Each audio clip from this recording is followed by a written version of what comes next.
বাচ্চাদের জন্য নুডলস আর ডিমের একটি হেলদি রেসিপি শেয়ার করব আজকে। এখানে আমি নুডলসগুলোকে একটু ছোট ছোট করে ভেঙে নিচ্ছি। আমি এখানে স্টিক নুডলস ব্যবহার করছি। অবশ্যই বাচ্চাদেরকে স্টিক নুডলসটা খাওয়ানোর চেষ্টা করবেন, কারণ ম্যাগি বা অন্য যেই নুডলসগুলো টেস্টিং সল্ট দেওয়া থাকে এগুলো বাচ্চাদের জন্য মোটেও স্বাস্থ্যকর নয়। তো আমি এখানে প্রথমেই নুডলসগুলোকে সিদ্ধ করে নিব। আজকে আমি সম্পূর্ণ রান্নাটা করব ওয়াটার পটে। তো এদিকে আমি একটা ডিম ফেটিয়ে নিচ্ছি। ডিমটা খুব ভালো করে ফেটে নিব যেন রান্না করার সময় দলা পেকে না যায়। আর আমি এখন একটা পেঁয়াজ কুচি করে নিচ্ছি।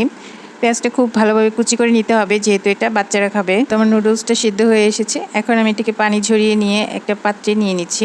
তো আমি এখানে পরিমাণ মতো সামান্য পরিমাণ একটু পানি অ্যাড করেছি, যেন রান্না করার সময় নুডলসটা পুড়ে না যায়।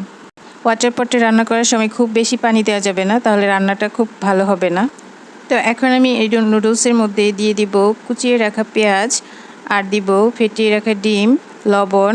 এখন আমি সবগুলো ইনগ্রিডিয়েন্টস ভালো করে মিক্স করে নিয়ে ওয়াটার পটে বসিয়ে দিব। আপনি চাইলে এখানে একটু কাঁচামরিচ ব্যবহার করতে পারেন। আমি এখানে কাঁচামরিচ দেইনি, তবে সরিষার তেলের টেস্টটাও ভালো আসবে। সরিষার তেলের ঝাঁজটাও কিন্তু কম নয়।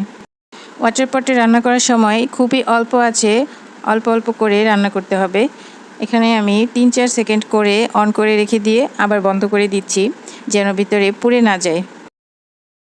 এইভাবে আপনারা ওয়াটার পটে বাচ্চাদের ছোট ছোট রান্নাগুলো করে নিতে পারেন।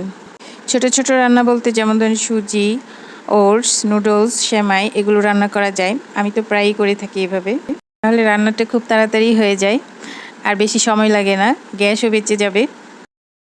বাচ্চাদের নুডলসে অবশ্যই টেস্টিং সল্ট ব্যবহার করবেন না। নুডলসের প্যাকেটে যে মশলাটা থাকে সেটা তো অবশ্যই ব্যবহার করবেন না, এটা বাচ্চাদের জন্য খুবই ক্ষতিকর। তো আমার রান্নাটা হয়ে গিয়েছে। এখন আমি এটাকে একটা বাটিতে ঢেলে নিচ্ছি। তো এই ছিল আমার আজকে ছোট্ট একটা রেসিপি বাবুদের জন্য। অবশ্যই ট্রাই করবেন বাসায়। যেসব বাচ্চারা ডিম খেতে চায় না, তারা এইভাবে ডিমটাকে দিলে অবশ্যই পছন্দ করবে। তো এই ছিল আমার আজকের ভিডিও। সবাই ভালো থাকবেন, সুস্থ থাকবেন। আল্লাহ হাফেজ।